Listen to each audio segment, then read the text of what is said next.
বরগুনার তালতলীতে জমি জমা সংক্রান্ত বিষয়ে বন্টন মামলার বাদীকে জমি থেকে সরে যাওয়ার জন্য হুঁশিয়ারি দেওয়ার অভিযোগ উঠেছে সাবেক উপজেলা যুবলীগের সভাপতি ও সাবেক উপজেলা চেয়ারম্যান মনিরুজ্জামান মিন্টুর বিরুদ্ধে।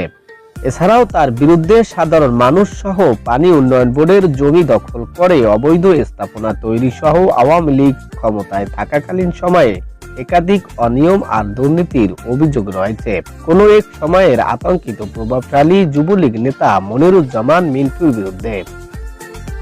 সরেজমিন গিয়ে জানা গেছে, তালতলী উপজেলার কড়াইবাড়িয়া ইউনিয়নের হেলমছাবাড়িয়া গ্রামের আব্দুল মান্নান 2009 সালে ছোটবগি টংপাড়া মৌজার 28 নং খতিয়ানে 1 একর 78% জমি পাবে দাবি করে তার মামা আলী আজিম ওরফে আলী আজম গঙ্গের বিবাদী করে বন্টন মামলা দায়ের করে। এই মামলা চলাকালীন সময়ে আলী আজিম ওরফে আলী আজম জমির ওয়ারিশদেরকে গোপন করে তালতলী উপজেলা যুবলীগের সাবেক সভাপতি এবং আওয়ামী লীগ মনোনীত সাবেক উপজেলা চেয়ারম্যান মনিরুজ্জামান মিন্টুর কাছে বিক্রি করেন। বর্তমানে এই বন্টন মামলার বাদীকে উক্ত জমিতে প্রবেশ না করার জন্য হুমকি প্রদান করেন সাবেক চেয়ারম্যান মিন্টু এবং ওই জমি সাবেক উপজেলা চেয়ারম্যান মিন্টু গায়ের জোরে দখল করে চাষাবাদ করে আসছেন। কয়েকদিন আগে কাঁচা ধান খেতে একটি ঘর তুলেন মিন্টুর লোকজন। মামলার বাদী আব্দুল মান্নানকে উপজেলা চেয়ারম্যান মিন্টু তার অফিসে ডেকে নিয়ে হুমকি দিয়ে বলেন, আমি চাইলে তোরা ওই জমিতে 10 মিনিটও থাকতে পারো না। থাকতে পারো না, তুমি নামাই দেন। নামাই দেন। এ বিষয়ে মামলার বাদী আব্দুল মান্নান বলেন, ওয়ারিশ হিসাবে এই জমির অংশীদার আমি।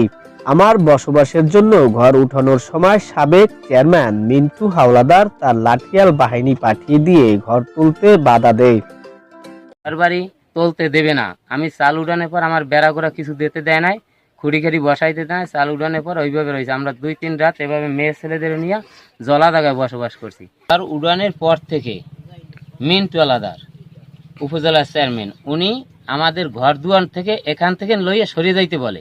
আমরা এখানে রয়েছি কেন, এজন্য আমাদেরকে হুমকি দুমকি দেয় এবং বলতেছে এমন কোন তোর বাবা আছে 10 মিনিটের মধ্যে তোর নামাই দেবো। আমি বলছি আপনি আমার মামার কাছ থেকে কিনছেন, আপনি আমার মামার সাথে বোঝেন, কিন্তু সে আমাদেরকে এইখান থেকে উঠাই দেবে এবং ঘর দুয়ার ভাঙ্গে চুরে সরাই দেবে, এই সমস্ত হুমকি দুমকি দিতেছে। এবং আমরা সমস্ত রাত্র মেয়ে ছেলে নিয়ে আতঙ্কের মধ্যে থাকি। রাত্রিবেলা পাহারাদার থাকে, কারণ আমাদের লোকজন, কারণ আমাদের যে কোনো মুহূর্তে তাদের উপর আক্রমণ আসতে পারে। তাদের আক্রমণ যে কোনো মুহূর্তে তো তারা জ্বালাই দিতে পারে। আমাকে বলে তো যে 10 মিনিট সময় নাই তোর। সেদিন যেদিন ঘর উঠাইছি সেদিন আমাদের লোকজন পাঠাইছে, পুলিশ পর্যন্ত থানা থেকে আনছে আমাদেরকে এখান থেকে তারাই দেওয়ার জন্য। পুলিশে কাগজ দেখার পর তারা থম হয়ে গেছে, তারা থামিয়ে গেছে যে না, তারা ওয়ারিশ হতে পাবে। এরপর সে আমাদেরকে এখান থেকে কিভাবে তারাবে সেই প্রসেস। তো মামলা চলমান, আমার আইনের উপরে আস্থা আছে যে আইন যাকে দেয় সে পাবে। কিন্তু আমরা ঘর দুয়ার উঠাইছি এই জন্য আমরা যে পাবে, আইন যারা দেয় সে পাবে। কিন্তু আমরা আমাদের উপর ওনারা কেন অত্যাচার, আমাদেরকে তারাই দেওয়ার জন্য আমাদের উপর নির্যাতন এগুলো করে কেন? হ্যাঁ, এই দাহান পর্যন্ত লইয়া মাসুমের ভাই ছিলেন, দাহান লই নামছে। হ্যাঁ, আমাকে উপরে এইভাবে অত্যাচার করতে আছে এবং মিন্টুর পরামর্শেই এরা যা কিছু করতে আছে আমাদের। এ বিষয়ে জানার জন্য সাবেক উপজেলা চেয়ারম্যান ও উপজেলা যুবলীগের সাবেক সভাপতি মনিরুজ্জামান মিন্টুর সাথে একাধিকবার যোগাযোগের চেষ্টা করেও তার সাথে কথা বলা যায়নি।